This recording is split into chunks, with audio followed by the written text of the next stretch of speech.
Ho aminareo any ariavana ny fahasoavany Jesoa Kristy tompontsika. Amen. Filazantsara ny fibebahana.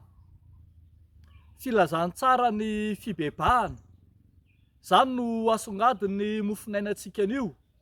Ataony marika toko voalohany, ny andininy voalohany hatramin'ny fahavalo.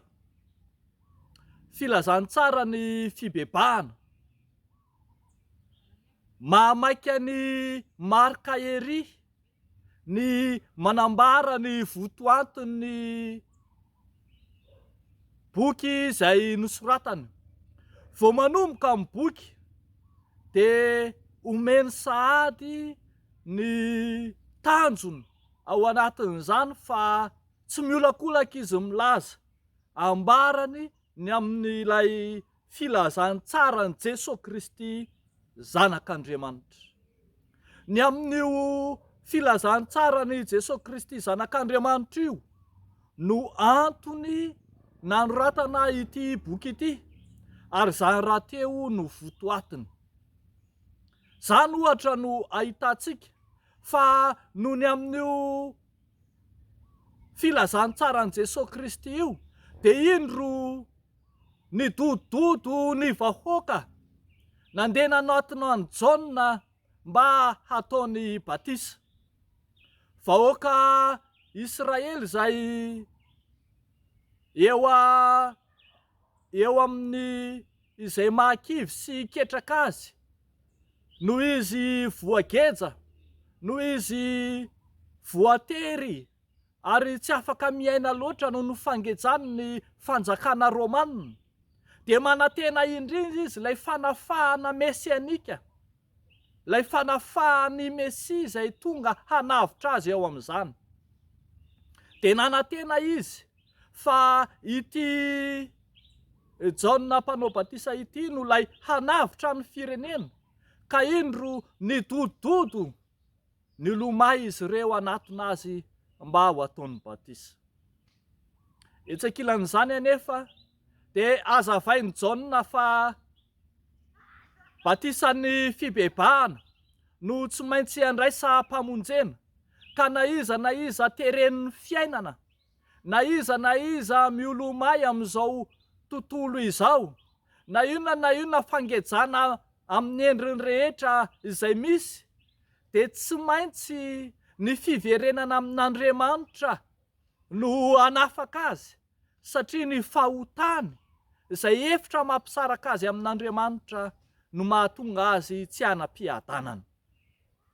Ambaran'ny Jaona ary ato anatin'ity tenin'Andriamanitra ity fa ny batisan'ny fibebahana no vahaolana tokana hiverenana sy ahitana indray ny tavan'Andriamanitra. Zany rahateo no votoatin'ny filazantsara, ny ahatonga ny olona rehetra hiaiko ny elony fa hampanota izy. Revako malala ao amin'ny Tompo, zavatra lehibe mihoatra noho ny rehetra ny fanekena fa diso ny olona iray, ary lehibe mihoatra noho izany ny famelan'Andriamanitra ny elony. Tsy misy fahadisoana ataon'ny mpino na ataon'ny kristiana na ataon'ny olona anankiray mihoatra noho ny fiheverany fa tsy mba manana fahadisoana izy, no mihoatra noho izay heveriny fa tsy manana tokony hibebahana eo anatrehan'Andriamanitra izy. Io ihany mantsy ny fiaikenany heloka io no andrasan'Andriamanitra amin'ny mpino ahatonga azy hanokatra lalana fiainana ho azy. Zany ny antsoina hoe filazantsara.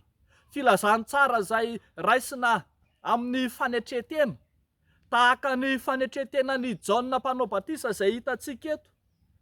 Fanetretena ny tafy lamba volon-drameva ka fehikibo hoditra no nanaovany, ary ny fihinany dia ny valala sy tantely remby.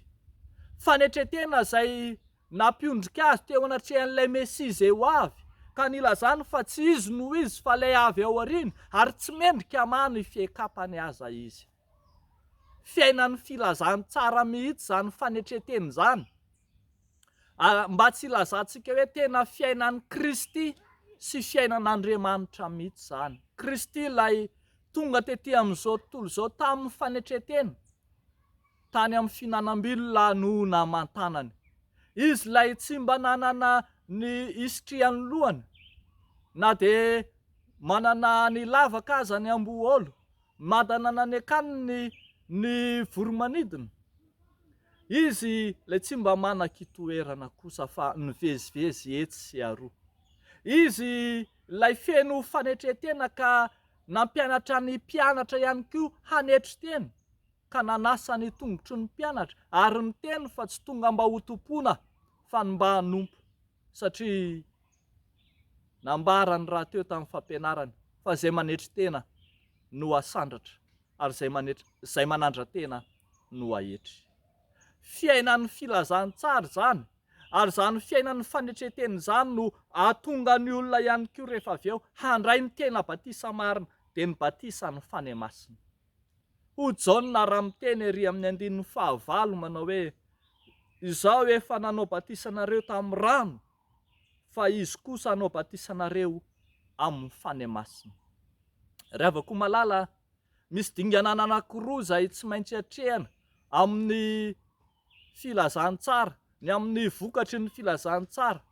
Eo izay fanesorana ny endrika ivelany izay mampisaraka amin'Andriamanitra ka mila sasana amin'ny rano, fa eo kosa izay endrika anatiny izay diovy ny fanahy sy ny fanahy masina no manaisotra azy.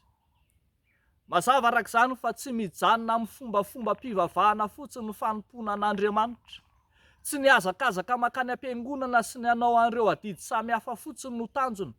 Tsy izany no votoatin'ny filazantsara, fa tsy maintsy tonga isika amin'ny votoatin'ny ara-panahy sy ny hevi-panahy samihafa amin'ny zavatra ataontsika.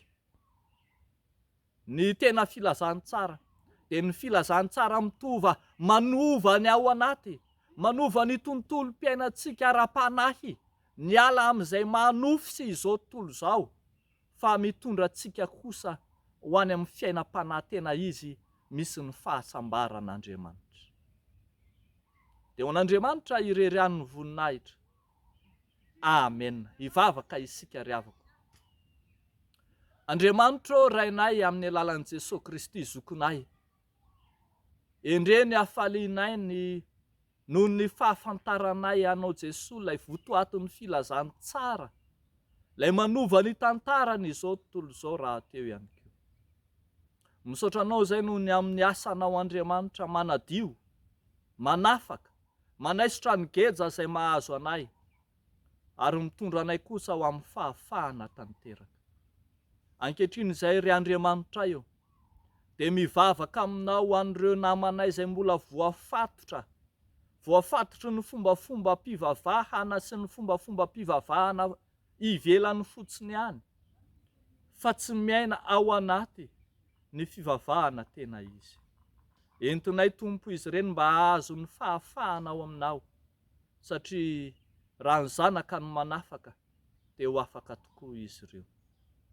Dia matoky sy manana anao zahay, fa mijery anay tsiraray avy ianao, ary mivavaka izahay ho an'ireo namanay izay voageja ny aretina amin'ny endriny samihafa, na any amin'ny toeram-pitsaboana, na any amin'ny tokantrano, na aiza na aiza toerana misy azy ireny. Ianao Jesosy hihaino ny vavaka asandratray ho azy ireny, fa nidia kapoka taminao no efa nanasitrana anazy. Dia amin'ny anaranao Jesosy nanaovanay izany vavaka izany. Amen.